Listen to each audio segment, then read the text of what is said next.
Captain Midnight. This video is brought to you by Skillshare. About 2 years ago, I made a video called The Rise and Fall of the CW. That's because in the summer of 2022, they were, to oversimplify a bit, sold on the cheap to Nexstar, the largest owner of local TV stations in the US. And with that purchase, the axe came down on tons of CW shows, including most of the Arrowverse that hadn't wrapped up yet. Superman and Lois is now the last man standing, and even that is ending after season 4 starts in October. Their reboots of Dynasty, Charmed, The 4400, all done. Since then, it's been announced that All-American, the football drama, is ending with a shortened 6th season. Its spin-off Homecoming is also done. And even Walker, the Jared Padalecki show that the previous regime had touted as a big success, was met with a sudden cancellation.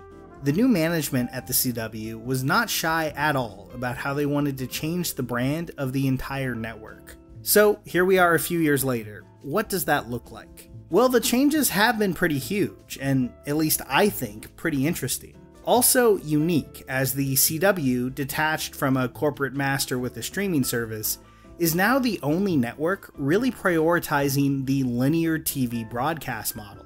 And I think the specifics of what that looked like says a lot about where network TV is today. So let's get into it. Now, you probably have a very firm idea of what a CW show is in your head.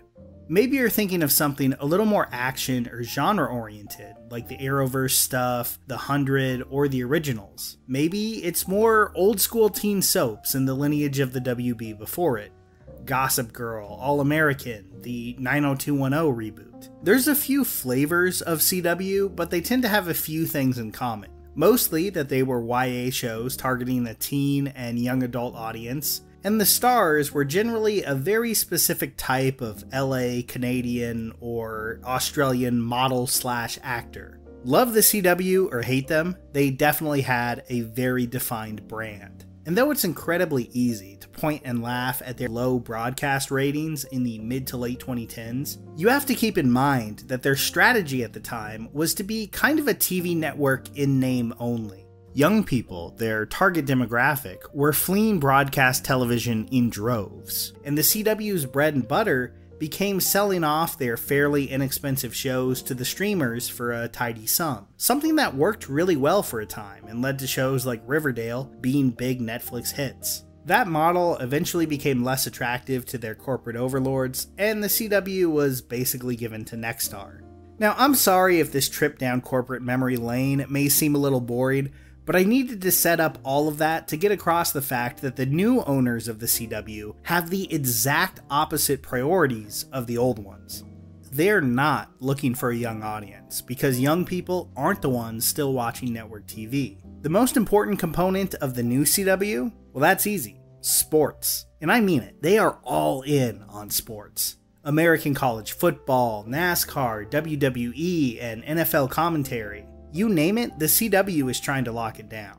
Now, the CW trying to get a show like Inside the NFL off the ground is not something I'd ever guess they'd try to do 5 or so years ago, but it makes sense in the context of who they're now trying to please: TV station owners. They want that audience that's still watching old school, linear TV live. Sports, and to a lesser extent news, are kind of the last holdouts there, even as we see streaming services chip away at that too, with Netflix having NFL games this Christmas, or all the soccer and wrestling that they have on Peacock. Even with that though, sports is still the area where traditional broadcast is the strongest, so it makes sense for the CW to try to get in on that in a big way.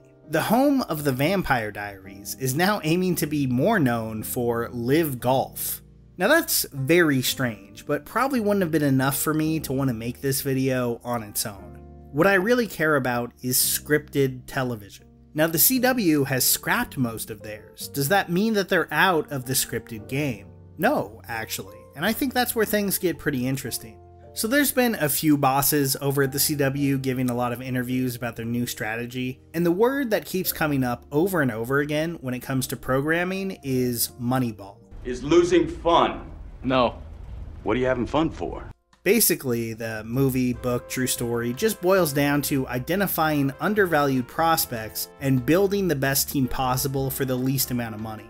Which is a very fancy way of saying, just being pretty cheap. Which really doesn't sound all that revolutionary, I know, but it is a huge departure from the larger and larger budgets that have become the norm in TV for the last 10 years or so. Now, one way they're doing that is through game shows with easily recognized titles, Scrabble and Trivial Pursuit. Names that people just flipping through their cable TV guide would easily recognize. But their scripted dramas? Well, the show they're touting most as the model going forward for the new CW is Wild Cards, which was just renewed for a second season in May. Wild Cards basically just follows a charming con woman and a grumpy cop that solve caper crimes together. I watched the first episode and honestly enjoyed it. It's extremely light and broad. No one will be mistaking it for True Detective. And once I read that the president of the CW is pushing Blue Sky TV, it all clicked into place. Oh, they're trying to be the USA Network of 2013. Like, Wild Cards, more than anything, reminds me of White Collar. It has a very similar premise, and with the USA Network no longer doing that much of that, I can see why the CW believes that there's a real space for that kind of show. Wild Cards and the other recent CW shows like Sullivan's Crossing all have one thing in common.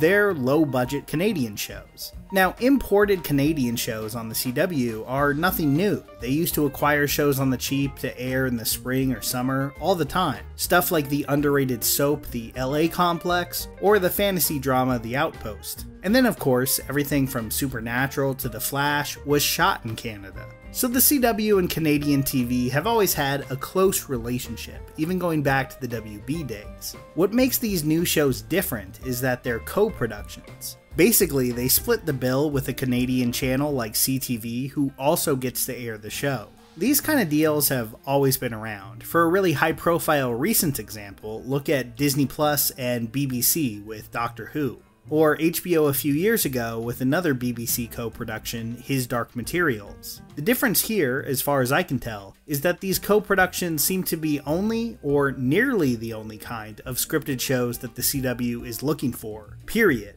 With them quietly putting scripted shows that don't meet this description, like Superman, out to pasture. Which is odd, like I've never really seen that before, especially from a network that has such an established brand. But I guess that's what they mean by Moneyball, spending most of their money on sports, a little on cheap game shows with perceived name value like Scrabble, then finally cheap co-productions on their scripted stuff where they don't have to carry the usual costs.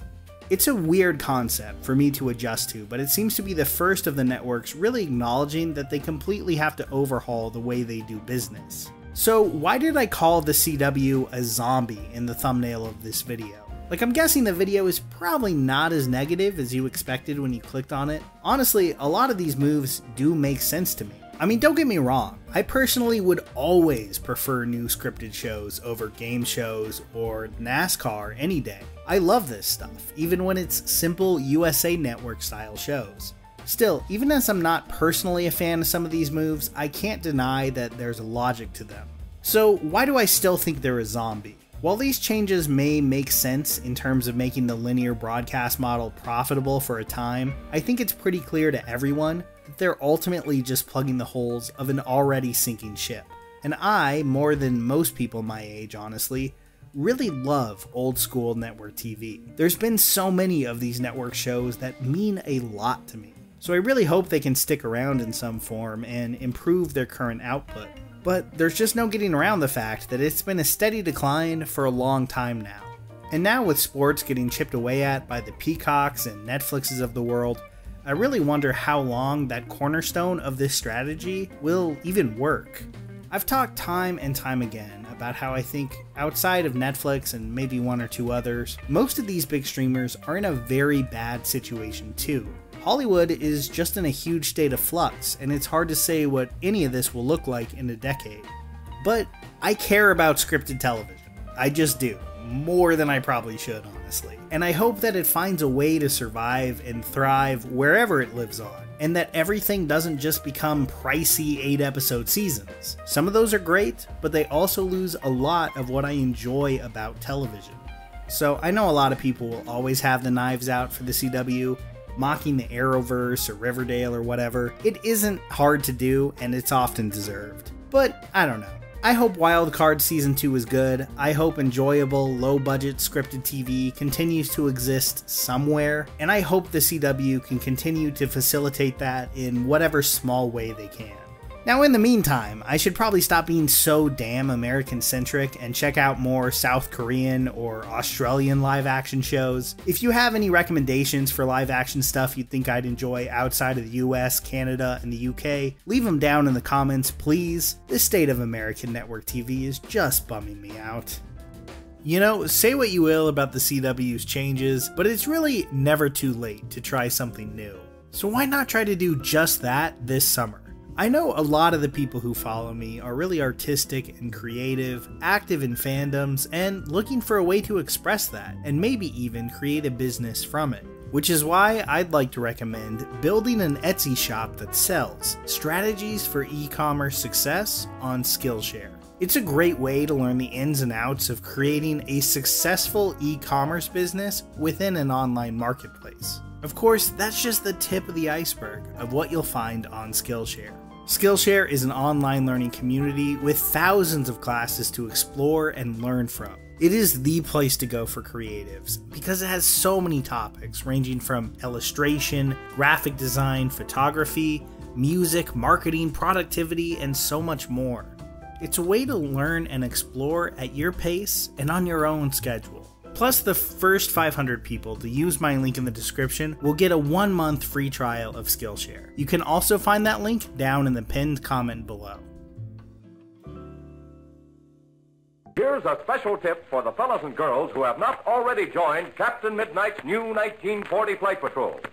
You'd better hurry up and join at once because there's a big adventure ahead. The thing to do now is to get started because we're going to have not only barrels of fun, but loads of free gifts and prizes, too.